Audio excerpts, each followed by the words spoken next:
Hello everyone, welcome to stock pickers club. आज जो अपने लोग डिस्कशन करेंगे वो कल के निफ्टी मूवमेंट को और आगे की स्ट्रैटेजी के बारे में करेंगे कि क्या स्ट्रैटेजी हम लोग को यूज़ करनी चाहिए इन दिस मार्केट। तो अगर कल का मूवमेंट थोड़ा सा डिकोड करें तो मैंने जो 21st का मूवमेंट हुआ था उसके बेसिस पे दो लेवल्स बहुत इंपॉर्टेंट बोले थे आपको। वन वॉज दिस बार जो 13,450 टू 70 के बीच की बार थी, जहाँ पे मैंने कहा था हाई वॉल्यूम्स के साथ सेलिंग हुई है। वहीं पे मार्केट काफ़ी एक बड़ा पाइवट टाइप का बना के गिरा था और फिर मैंने कहा था कि ये क्रॉस करना थोड़ा सा साइकोलॉजिकली इंपॉर्टेंट होगा बिकॉज वहाँ से ट्रेडर्स थोड़ा कॉन्फिडेंट फील करेंगे on the long side. Second level जो बहुत इंपॉर्टेंट था अपने लोगों के लिए 21 दिसंबर के सेशन के बेसिस पे, दैट वाज दिस 13,225 टू 13,220 का लेवल, क्योंकि वो एक ऐसा लेवल था जहाँ पे निफ्टी ने एक लो बना के ऊपर की तरफ गई थी 21 दिसंबर को। तो कल का अगर अपने सेशन देखें तो सबसे पहले निफ्टी ने एक गैप अप टाइप की ओपनिंग ली थी, ऊपर की तरफ निकली थी और एग्जैक्टली 13,450 के आसपास जाके उसने रेजिस्टेंस लिया, जो कि हमारी एक एक्सपेक्टेशन भी थी। वहाँ से फिर जब निफ्टी वापस गिरने लगी और ऐसे लगा कि डाउन ट्रेंड रिज्यूम होगा, तो एग्जैक्टली 13,226 पे निफ्टी ने ऑलमोस्ट 2 से 3 बार अगर आप देखोगे सपोर्ट लिया, विच increases the significance of this level. अब ये लेवल बहुत ज़्यादा सिग्निफिकेंट हो गया है शॉर्ट टर्म मूवमेंट्स के हिसाब से ऑन निफ्टी फ्यूचर्स। अगेन ये निफ्टी दिसंबर फ्यूचर्स की बात चल रही है। अब अगर देखें 13,226 पे ऑलमोस्ट डबल बार बॉटम बना के निफ्टी ऊपर की तरफ गई, which is an encouraging sign.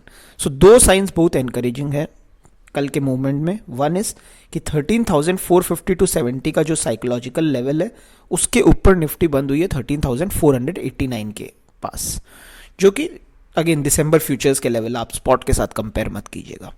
Second is FII का डेटा अगेन पॉजिटिव साइड में रहा है। As you know FII is a very important component of this market. वो लोग काफ़ी हद तक मार्केट मूवमेंट्स को डिटरमाइन करते हैं और ये ऐसा टाइम है जब एफआईआईज थोड़े छुट्टी पे होते हैं बिकॉज दिसंबर एंडिंग है।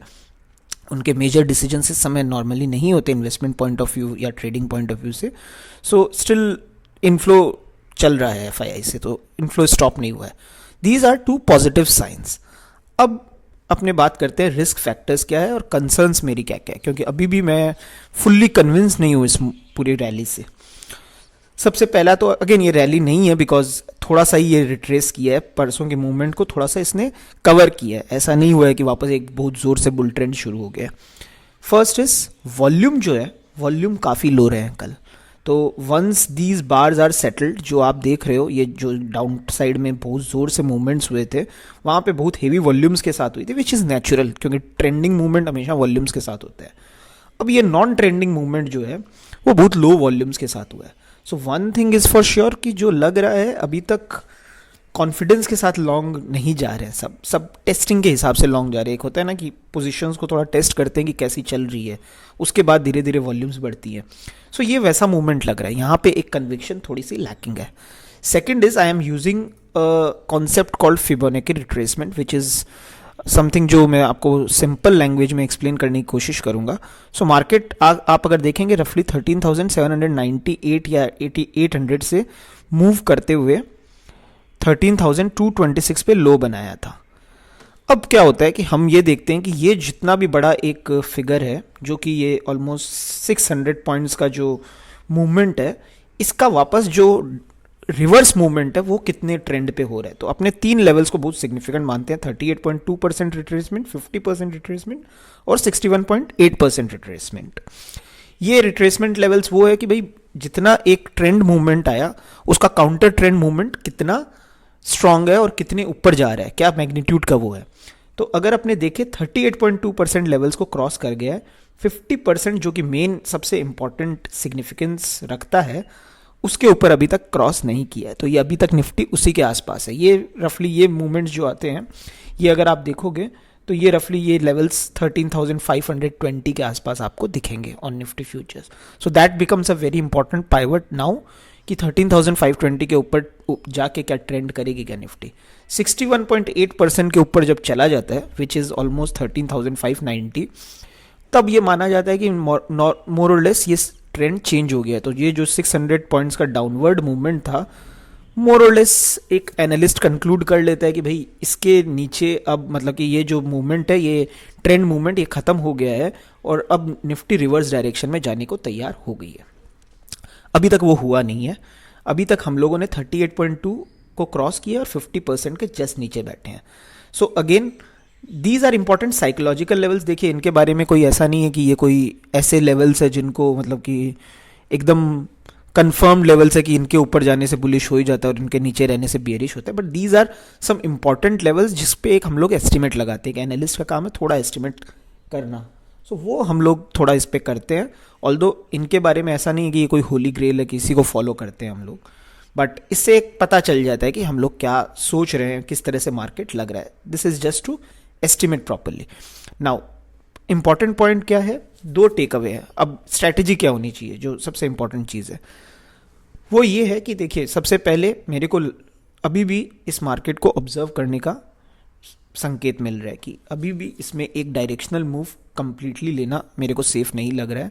हाँ, अगर मैं निफ्टी फ्यूचर्स में ट्रेड करता हूँ on a day to day basis और या on a short term basis, I would not be short on this market. Whether I would be long, maybe एक छोटे स्टॉप लॉस के साथ मैं लॉन्ग रहूँगा। अगर आज सुबह जैसे भी खुलता है वो गैप अप या गैप डाउन देख के 13,430 के स्टॉप लॉस के साथ मैं आई थिंक इसके अंदर लॉन्ग रहूँगा। यहाँ पे 13,430 पे स्टॉप लॉस लगाया, एक बार के लिए लॉन्ग गए। 13,430 के नीचे अगर मार्केट जाने लग जाता है मैं अपने लॉन्ग्स काट लूँगा। सेकंड इज क्या मैं शॉर्ट करूँगा? नहीं, मैं शॉर्ट नहीं करूँगा। अब पॉइंट है कि अगर मैं कैश शेयर्स में खेल रहा हूँ तो मैं क्या कैश शेयर्स में ट्रेडिंग आज से स्टार्ट कर दूंगा और लॉन्ग जाना शुरू कर दूंगा? My answer is no, except for maybe I में मे बी मैं लॉन्ग फिर भी जाऊंगा because IT index is a clear outperformer. बाकी सारे इंडेक्स अंडर परफॉर्मर्स हैं, कोई ने भी कन्विक्शन के साथ कोई कल मूव नहीं दिए। एक IT इंडेक्स था जो ऑल टाइम हाइस पे चला गया, but the only risk is कि वहाँ पे शेयर्स काफ़ी रनअप कर गए कल, तो वहीं पे एक पॉकेट मिली थी बुल्स को, उन्होंने उसको यूज़ कर लिया, काफ़ी रनअप कर गए। I would be waiting for the moment, I would not be going long on cash shares as of now. मैं कोई ज़्यादा शेयर्स पे अभी नहीं जाऊंगा, मैं बाद में देखूंगा। Patience is the key. अभी अपने को मूवमेंट को पेशेंस के साथ देखना है। कुछ पॉइंट्स इधर कुछ पॉइंट्स उधर छूट भी गए, कोई बड़ी बात नहीं है, बट इंपॉर्टेंट पॉइंट इज कि क्रक्स ऑफ द मार्केट ठीक से पकड़ना पड़ेगा हम लोग। तब मैं हमेशा कन्विक्शन के साथ ही ट्रेडिंग करता हूँ। जब मैं कन्विंस्ड हूँ मैं लॉन्ग जाता हूँ, जब मैं कन्विंस नहीं हूँ मैं लॉन्ग नहीं जाता। हर दिन एक पोजीशन बना के रखना is not that important. Important point ये है कि आप सही टाइम पे अपनी पोजीशंस बनाओ। No positions is also a position. That is my message today. Check the levels that we have discussed and accordingly we will react. Thank you.